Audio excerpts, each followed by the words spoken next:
Darby Allin returns last night on AEW Dynamite to replace Eddie Kingston after he was injured and was removed from the Anarchy in the Arena match. Liv Morgan, the footage of her arrest has been revealed online. Christopher Daniels was fired by the Elite after a defeat last night on Dynamite. Adam Copeland will defend his TNT Championship in a barbed wire steel cage match against Malachi Black at Double or Nothing. Willow Nightingale puts Mercedes Monae through a table on Dynamite last night in their TBS title contract signing. Las Vegas tourism body approves millions of dollars to sponsor WrestleMania 41 next year. Speaking of WrestleMania, an update on the chances we could have a future edition of WrestleMania in Saudi Arabia, plus a new AEW show is announced.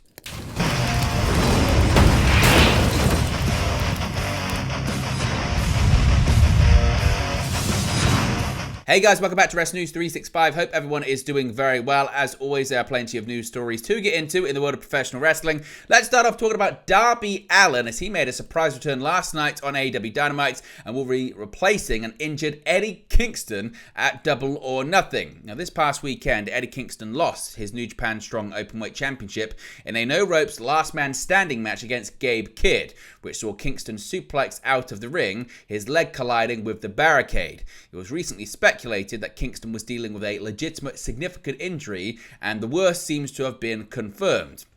On AEW Dynamite, AEW EVPs Matt and Nick Jackson explained that Kingston was too injured to compete in the upcoming Anarchy in the Arena match at AEW Double or Nothing on May 26. Kingston was supposed to team with FTR and former rival Bryan Danielson to defend AEW's honor against the new elites Matt Jackson, Nick Jackson, Kazuchika Okada, and Jack Perry. There is no word on how long Kingston will be out of action. While the barricade legitimately injured Kingston, the Young Bucks and Perry added narrative salt in the wound by attacking the former Ring of Honor World Champion after his loss at the weekend.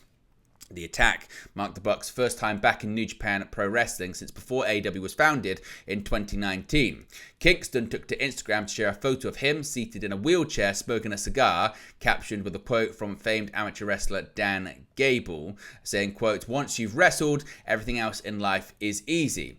Now, Kingston will be replaced by former AEW TNT champion Darby Allin, who returned from numerous injuries, including being hit by a bus, to help FTR and Danielson fight off the New Elite at the end of the episode last night. According to the Wrestling Observer's Brian Alvarez, Darby Allin has said he's still not 100% heading into the brutal match. We'll get into what he said in just a second, but Darby Allin is now back.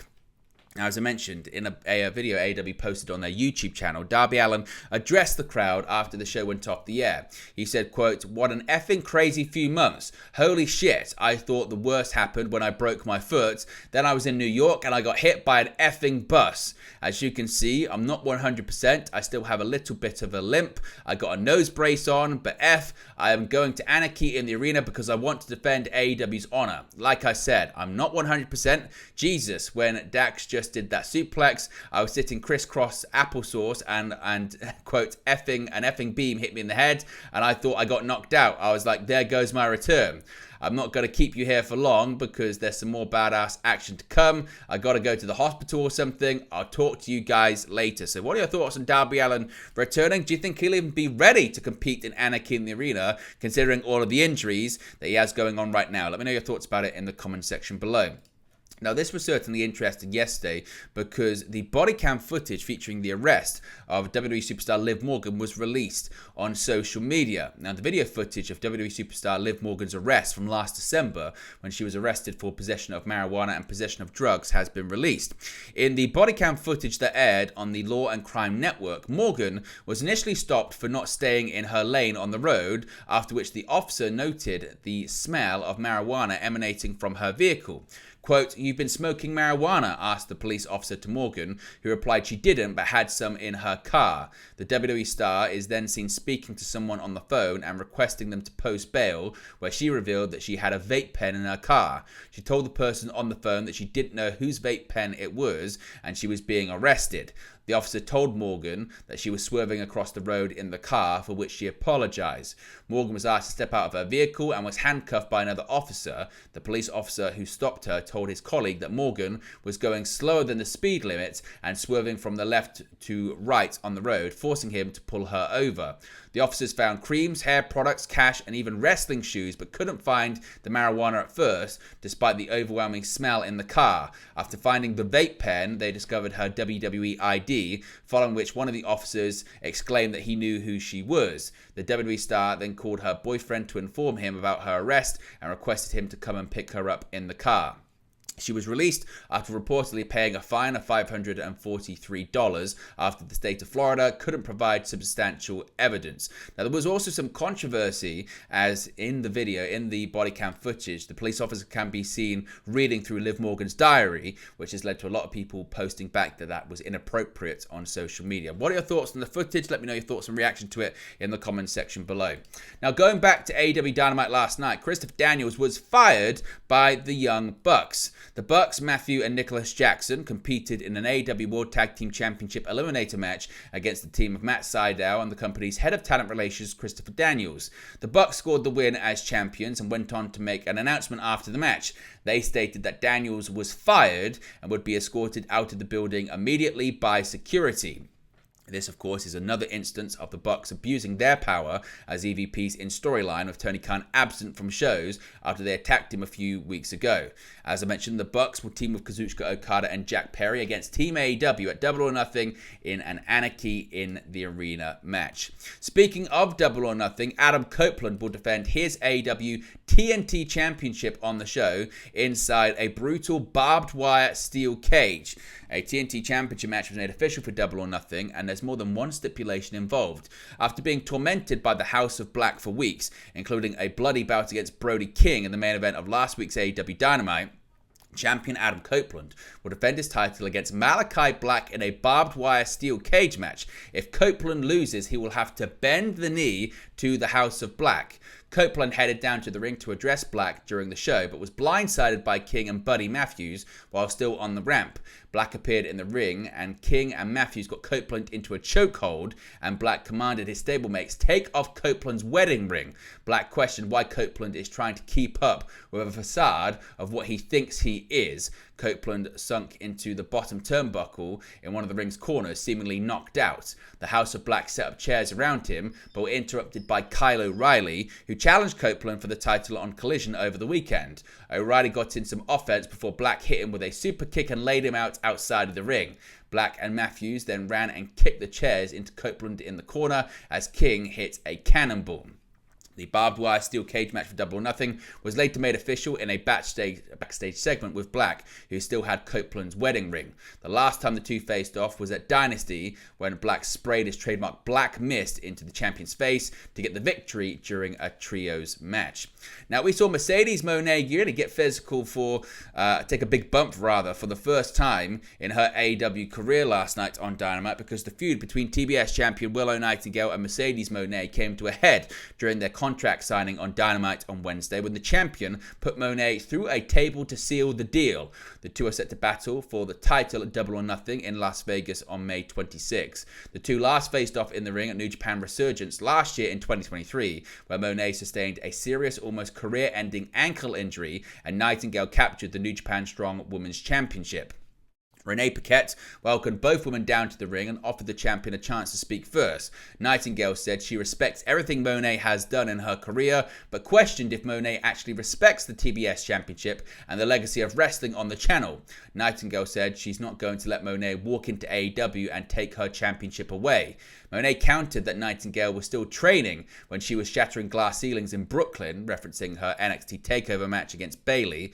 Monae said she has a lot of respect for Nightingale, but there's a difference between being great and being the greatest of all time. She said she knows the best part of Nightingale's career was beating her, but losing at Double or Nothing will still be one of the best things to ever happen to her. Nightingale stood up to face Monae and said the last time they fought, she walked away as champion and Monae didn't walk away at all. Her words earned her a slap from Monae, but Nightingale then powerbombed the CEO through a table to end the segment and walked away triumphant. Now, let's talk about WrestleMania 41. We've got some more developments on this. Of course, WrestleMania 41 coming to Las Vegas after being linked to going to Minnesota. Of course, WWE is bringing WrestleMania to Las Vegas for the first time since 1993, and seemingly in a much bigger size than the parking lot bonanza the company held at Caesars Palace. Allegiant Stadium will host a massive event on April 19 and 20 next year, and the city of Las Vegas seems to be rolling out the red carpet. According to 8 News Now, the Las Vegas Convention and Visitors Authority approved $5 million in funds to be directed to WWE, as the LVCVA is expecting the major event to bring upwards of 180,000 visitors to the Las Vegas Strip for not just WrestleMania, but all of the events surrounding the weekend, be them WWE events or independent events there, to take advantage of the influx of wrestling fans. A spokesperson for the LVCVA confirmed that Raw and SmackDown would both be broadcasting live from Vegas, as has become a WrestleMania weekend tradition for many years. The venue for WrestleMania 41 was announced earlier this month, with the April 19 and 20 dates representing a significant change from WrestleMania tradition, as the event usually takes place in the first week of April. According to Dave Meltzer, the date shift was not only to bring the event to a traditionally dry weekend for the city, but also to avoid WrestleMania bumping up against the NCAA Final Four like it did this year. There had reportedly been a late push for Vegas to host after the success of WWE's pre-WrestleMania 40 event in the city as well. Now, speaking of WrestleMania and future versions of the PLE, could we possibly see a future WrestleMania at an event in Saudi Arabia? Head of WWE King and Queen of the Ring, an update has been provided on Saudi Arabia hosting WrestleMania or the Royal Rumble. As previously reported, Saudi Arabia has been interested in hosting one of WWE's 2 biggest events of the year, WrestleMania or Royal Rumble. In a new interview with Mike Coppinger of ESPN, Turki Al-Sheikh, the chairman of Saudi Arabia's General Entertainment Authority, revealed that the country is currently in talks to bring WrestleMania or Royal Rumble to Saudi. The report notes that Al-Sheikh stated an enhancement to Saudi Arabia's agreement with WWE will be announced soon. Speaking with Errol Hawani on the MMA Hour, Turki Al-Sheikh stated that Saudi Arabia is in talks to potentially bring the Royal Rumble and WrestleMania to Riyadh. He said, quote, "We are talking in the future about WrestleMania and Royal Rumble. We're talking around 26-27, so that being 2026 or 2027. Of course, WWE will host King and Queen of the Ring, the premium live event on Saturday, May 25 from Jeddah, Saudi Arabia. And finally, a new show for AEW has been announced. This was referenced in a Fightful Select report previously, but a new AEW show has been officially announced, set to premiere this Friday on the official TBS YouTube channel. It was recently reported that a pilot for a new AEW-related program with WBD was slated to be announced this week for social channels. Yesterday, that report was seemingly confirmed, with AEW announcing a new show, Meal and a Match, Breaking Bread and Breaking Tables, set to debut on TBS's official YouTube channel on Friday, May 17. The show will see Renee Paquette and RJ City sit down with a variety of AEW stars as they share a meal and watch some wrestling, with former Continental Champion Eddie Kingston set to be the first guest. The description for the show reads, quote, "RJ City and Renee Paquette look to prove we've been watching wrestling wrong as they look to break bread and break tables with some of the biggest names in AEW. Eddie Kingston joins them for a dive into great action and great Dallas food in the premiere of Meal and a Match." But there you go, guys. Latest pro wrestling news for you. Be sure to smash a like on the like button. Be sure to subscribe, bottom right hand corner. As always, let me know your thoughts in the comment section below, and I'll speak to you again very, very soon. Hey guys, thank you for watching, listening, streaming, or however you come across this video today. Be sure to click on the video on the right there to watch our next video, or click the bottom there to subscribe, bottom right hand corner. Thank you very much, and I'll speak to you again very soon.